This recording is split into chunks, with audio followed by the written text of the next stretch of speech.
Picture this.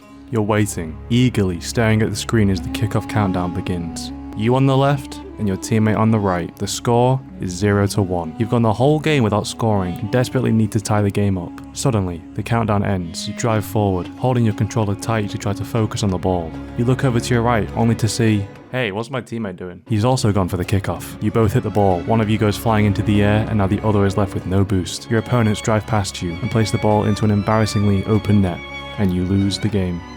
You see that? That is one out of a handful of unwritten rules which, if you don't know, could lead to things like that happening. So if it wasn't obvious enough already, left goes first. If you're on a kickoff where you're side by side with your teammate and they happen to be to the left of you, then they are the ones that should be going. I don't know why this is the case, but if you fail to understand this and instead try and go, you'll most likely get scored on and will also have an angry teammate. I still see so many players, even at higher ranks, messing this up, and to be honest, it's just funny. Any amount of time playing or even just watching Rocket League should tell you that left goes first. The only exception to this is if you say that you got it and your teammate responds back to you saying all yours. Otherwise, just get the back boost. Now, for the second rule, this honestly might just be me who does this. Hopefully not. But if you're losing and your opponents are being toxic, then you must stay silent until you bring the game back. Then and only then can you spam what a save. Oh, but if you then end up losing the game after having brought it back, then just leave instantly and don't even bother checking the top left of your screen. And for number 3, on the topic of being toxic, let's talk about having a toxic teammate. I guarantee that everyone watching this video, including you, have had toxic teammates. Rocket League is just one of those games where it's so easy to be a cunt with no repercussions. So let me ask you a question. When you've had toxic teammates,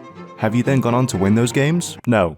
The answer should be no. But yeah, for the third unwritten rule, having a toxic teammate highly increases the likelihood that you're going to lose that match. Now, what I mean when I say toxic teammate is a player who is at best plat level, but also seemingly thinks they are perfect at the game and you're the only reason for the goals being conceded. I'm not talking about teammates that are toxic to your opponents, because honestly, a lot of the times that works in getting wins. But either way, if you encounter a player on your team that for some reason just decides to hate you for existing, then don't get your hopes up for winning. And at number 4, we've got something which pretty much every Steam player knows the pain of, and that is matching up against someone with a black profile picture and a period as their name. For whatever reason, this has become the sign of someone who is just better at the game than you. These types of players are faster, more mechanical, and overall are just too low of a rank given how good they are at the game.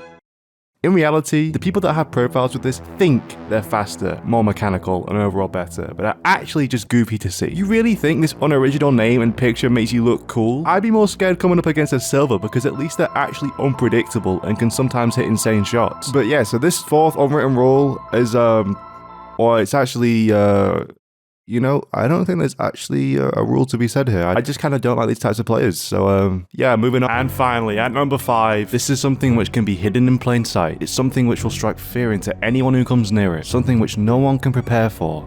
And something that can easily make you want to quit and never return after seeing it.